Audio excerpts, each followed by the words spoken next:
You say it automatically. Someone asks how you are, and before you even think, the words come out, I'm fine. But here's what nobody talks about.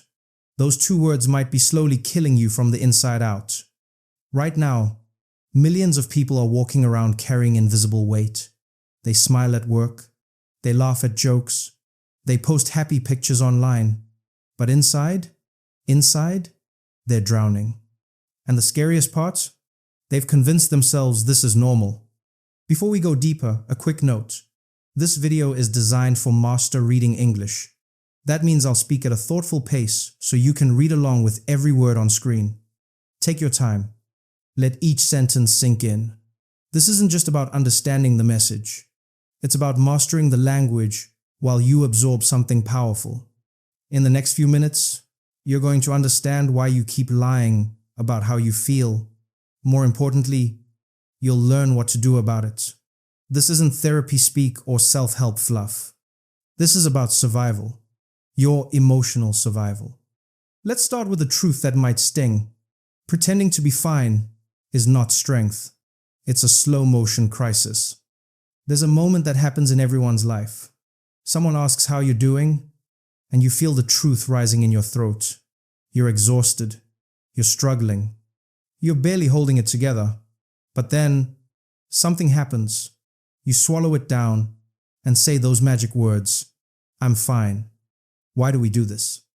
Your brain has been trained since childhood. When you cried as a kid, someone probably told you to stop. When you were upset, maybe you were told you were overreacting. When you were angry, perhaps you were sent to your room until you could calm down. Layer by layer, year by year, you learned a dangerous lesson. Your real feelings are inconvenient. So you built a mask, and that mask became your face. Think about the phrases you heard growing up. Big boys don't cry. Don't be so sensitive. You're fine. It's not that bad. Stop making such a big deal out of nothing. Each phrase was a brick in the wall you built around your emotions. Here's the psychology. Humans are social creatures designed to fit in. Your brain literally rewards you with dopamine when people accept you. But acceptance often means conformity. So you learn to hide anything that might make others uncomfortable. And society reinforces this every single day. Watch any movie. The hero doesn't fall apart. They push through. They stay strong. They handle it. Vulnerability is shown as weakness. Emotional expression is portrayed as loss of control. We're taught that keeping it together is what adults do. The problem? This creates emotional debt. Just like financial debt, it compounds. Every time you say, I'm fine when you're not, you're adding interest to a loan you'll eventually have to pay back. And emotional bankruptcy? It's called a breakdown. Here's how it escalates. First, you hide the small things. A bad day becomes just tired. Then you hide the medium things. Constant anxiety becomes just stressed about work. Eventually, you're hiding the big things. Depression becomes, I'm just going through a phase. The pattern deepens until you can't remember the last time you were honest about how you felt. Most people don't realize they're in trouble until they're already underwater. The signs are there. The exhaustion that sleep doesn't fix. The irritability that comes from nowhere. The feeling that you're watching your own life happen to someone else. Your relationships start feeling hollow. You're present but not really there. People talk to you, but their words bounce off the surface. You laugh at jokes, but forget what was funny 5 minutes later. Food loses its taste. Music becomes background noise. Everything feels muted, like you're living behind glass. But you keep saying I'm fine because admitting the truth feels like opening a dam. If you let one feeling out, won't they all come flooding? That's the fear, isn't it? That if you start crying, you'll never stop. That if you admit you're struggling, you'll crumble completely. So you hold it together. You keep the dam closed. You say I'm fine one more time. And the pressure keeps building. Pretending to be fine isn't free. There's a price, and you're paying it whether you realize it or not. First, there's your body. Your nervous system doesn't understand the difference between a real threat and emotional suppression. When you force down your feelings, Your body stays in fight or flight mode. That tension in your shoulders, that's trapped emotion. Those headaches, unprocessed stress. That exhaustion no amount of sleep fixes, that's your body screaming what your mouth won't say. Your jaw clenches while you work. Your stomach churns for no apparent reason. You grind your teeth at night. Your back aches constantly. You catch every cold that goes around. These aren't random symptoms. They're your body's way of expressing what you won't allow yourself to say out loud. Studies show that people who regularly suppress their emotions have higher rates of heart disease, weakened immune systems, and chronic pain. Your body is keeping the score, even when you're not.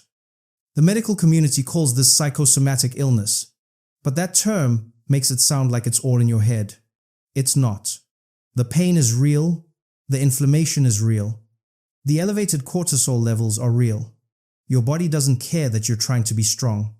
It only knows it's under attack, and it's responding accordingly. Then there's your relationships. Every time you say, "I'm fine," to someone who cares about you, you're building a wall. You think you're protecting them from your problems, but what you're actually doing is preventing real connection. Your partner asks what's wrong. "Nothing," you say. Your friend notices you're distant. "Just busy," you explain. Your parent calls to check in. "Everything's great," you lie. Each deflection adds another brick between you and the people who want to be there for you. Here's the paradox. The people who love you don't want your highlight reel. They want your truth. When you hide your struggles, you rob others of the chance to show up for you. And you rob yourself of the comfort that comes from being truly seen. Relationships need reciprocity to thrive. If you're always the strong one, always the helper, always the one who has it together, you create an imbalance. People start to believe you don't need them. They stop asking. They stop offering. Not because they don't care, but because you've trained them that you're fine. And here's what happens next. You start to resent them for not noticing, for not pushing harder, for believing you when you said you were okay. But how could they know? You've become an expert at hiding. You've mastered the performance. They're not mind readers. They're just respecting the boundary you've built. But the biggest cost? You lose yourself. When you spend years pretending to be okay, you forget what okay actually feels like. You become a stranger to your own emotions. You stop trusting your own judgment. After all, if you can't even be honest about how you feel, what can you trust? You start second-guessing everything. Is this job actually draining you, or are you just being dramatic? Is this relationship actually unfulfilling, or are you expecting too much? Are you actually unhappy, or are you just ungrateful? The constant self-doubt becomes its own form of torture. Your intuition, that inner voice that used to guide you, becomes quieter and quieter. You've ignored it so many times that it stops speaking up. You make decisions based on what you think you should want instead of what you actually want. You choose paths that look right on paper but feel wrong in your gut. There's a name for this: emotional amnesia. You've been performing fine for so long that you genuinely don't know what you actually feel anymore. Someone asks what you want for dinner. You freeze. You don't know. Someone asks what you enjoy doing. You draw a blank. You've been so focused on getting through each day that you've forgotten what brings you joy.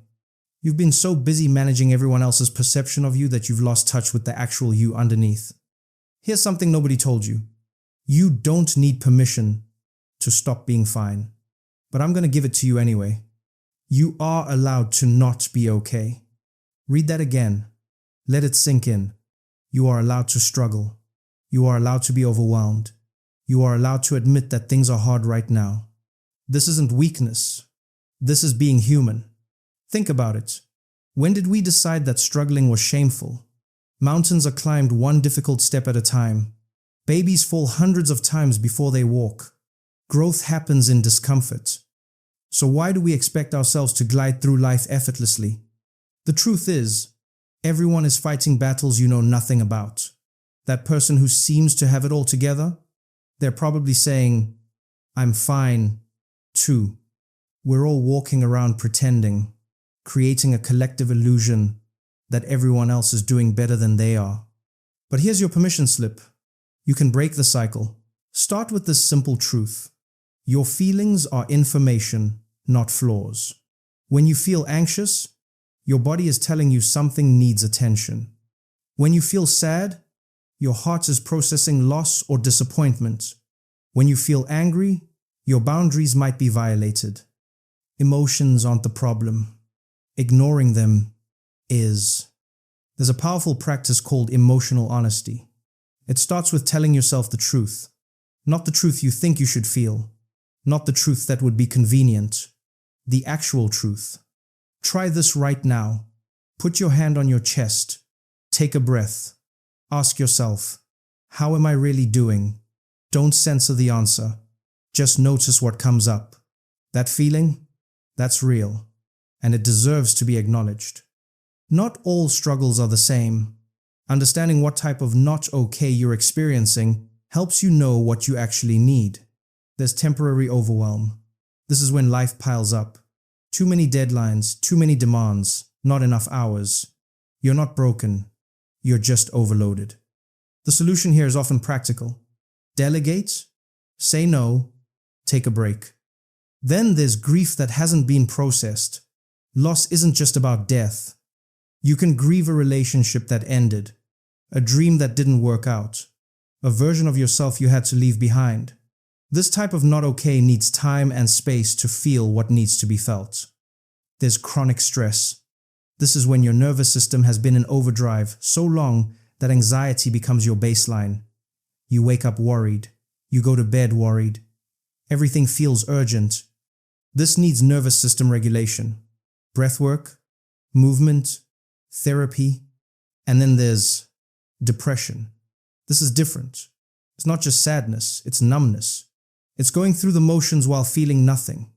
It's losing interest in things that used to matter. This needs professional support, period. Most people experience multiple types at once. That's why "I'm fine" is such a dangerous oversimplification. You can't solve what you won't name. Here's what helps. Get specific. Instead of "I'm fine" or "I'm not okay," try "I'm feeling overwhelmed with work. I'm grieving something I lost. I'm anxious about things I can't control." Specificity gives you a starting point. So if you're not going to say "I'm fine" anymore, what do you say? The answer depends on who's asking and how safe you feel. Not everyone deserves your truth. Some people ask, "How are you?" the same way they say, "Hello." It's not a real question. And that's okay. You can say, "I'm managing. I'm taking it one day at a time. I'm working through some things." These are honest without being vulnerable with people who haven't earned that. But with people you trust, try radical honesty. "I'm actually struggling right now. I'm not okay, and I'm still figuring out what I need. I'm having a really hard time," and it helps just to say that out loud. Watch what happens. Real people lean in. They don't need you to be fine. They need you to be real. Here's a script for when someone asks and you're not ready to talk about it. "I appreciate you asking. I'm going through something, but I'm not ready to talk about it yet.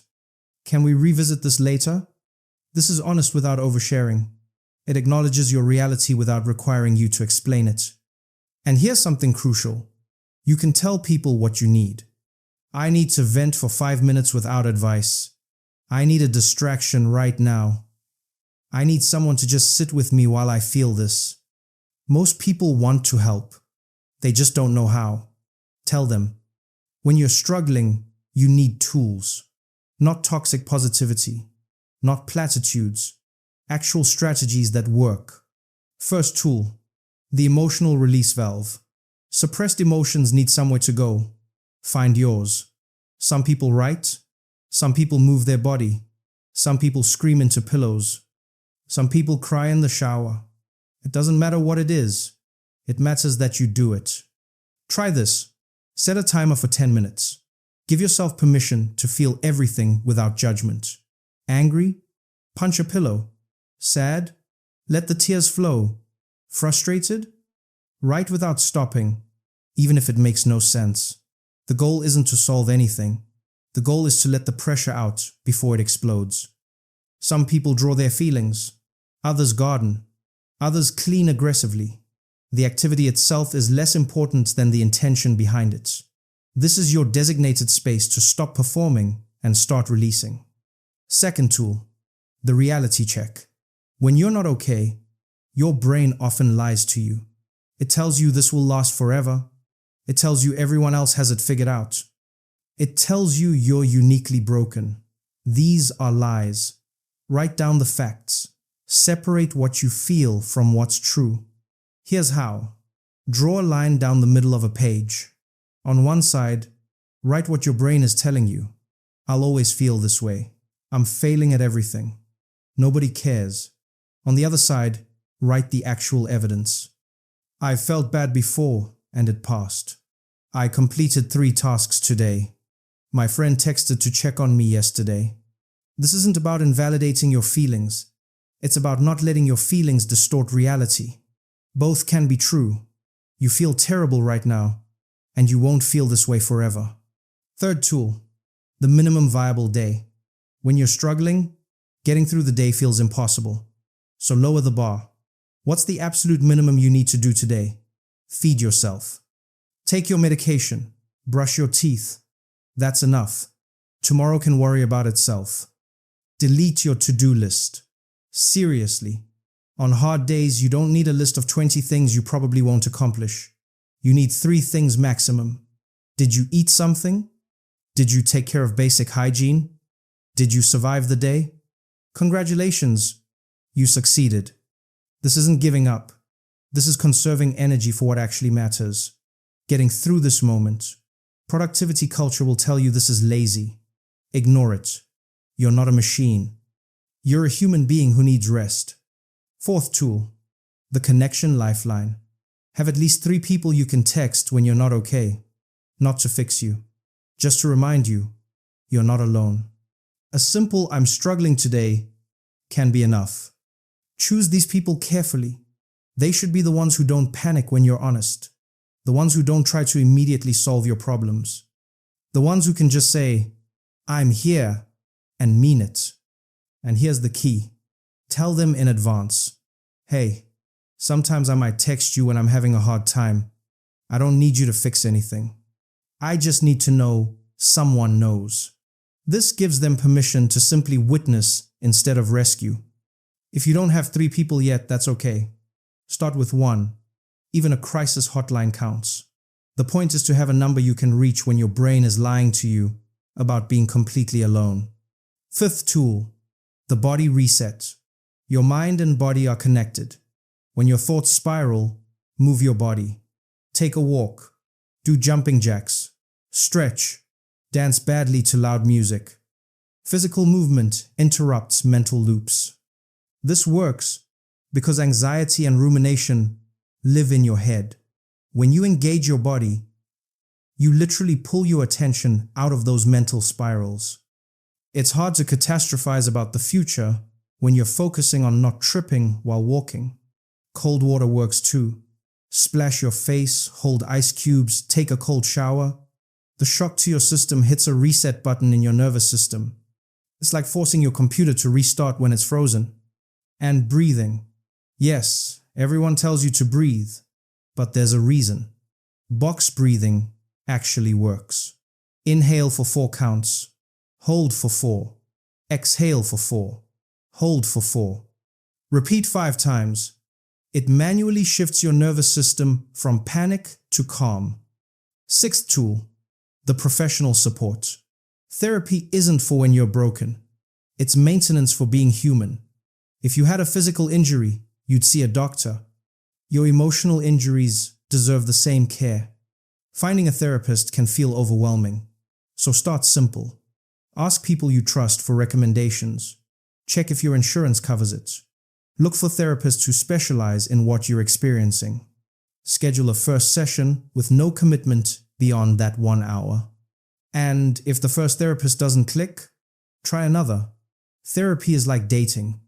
Not every match works. The right fit matters more than the credentials on the wall. Can't afford therapy? Look for sliding scale options. Community mental health centers. online therapy platforms, support groups, university training clinics where supervised students see clients for reduced rates. Options exist. They're not always easy to find, but they're there. Keep these tools accessible. Write them down. Put them in your phone. Because when you're drowning, you can't think straight. You need a plan made when you are above water. Create a document titled, "When I'm Not Okay." Fill it with these tools. Add phone numbers. Add specific activities that have helped before. Add reminders of truths you forget when you're struggling. Make it detailed enough that future struggling you doesn't have to think, just follow instructions. This is your emergency kit. And like any emergency kit, you build it before the crisis, not during. Here's what nobody tells you. Getting honest about not being okay isn't a one-time thing. It's a practice. Some days you'll do it well. Some days you'll slip back into, "I'm fine." That's okay. Progress isn't linear. The goal isn't to never struggle. The goal is to stop pretending you don't. Over time, something shifts. When you stop using your energy to maintain a facade, you have energy for actual healing. When you stop isolating in your struggle, you build real connections. When you stop judging yourself for being human, you find compassion. And here's the beautiful part. Your honesty gives other people permission to be honest too. When you say, "I'm not okay," you break the spell. Suddenly, other people feel safe to drop their masks too. You become the person who makes it okay to not be okay. This isn't about dwelling in misery. It's about moving through it. You can't heal what you won't acknowledge. You can't process what you won't feel. You can't grow from what you pretend doesn't exist. Think of it like this. "I'm fine" is a closed door. The truth is an open one. Yes, opening the door is scary, but it's the only way through. So here we are. Maybe you picked up some tools. Maybe you recognized yourself in these words. Maybe you're still not sure what to do next. That's okay. Start small. The next time someone asks how you are, pause before you answer. Check in with yourself. If you're not fine, you don't have to say you are. Try this. "You know what? I'm actually not doing great. Just once." See what happens. You might be surprised. The world doesn't end when you tell the truth. In fact, something remarkable might happen. You might feel lighter. You might feel seen. You might feel less alone. Because here's the final truth. You were never meant to carry everything by yourself. Humans are pack animals. We're designed to share burdens, not shoulder them in isolation. "I'm fine" is a wall. The truth is a bridge. You don't have to be okay right now. You just have to be honest about it. And that honesty, that's not weakness. That's the beginning of something better. So the next time you're not okay, please, for your own sake, stop saying you're fine. Your truth matters. Your struggle matters. You matter. Not the version of you that's always okay. The real you. The one who's trying. The one who's honest. The one who's human. That person deserves to be heard. Starting with you hearing yourself, "You're not okay." And that's okay. Now you can start from there.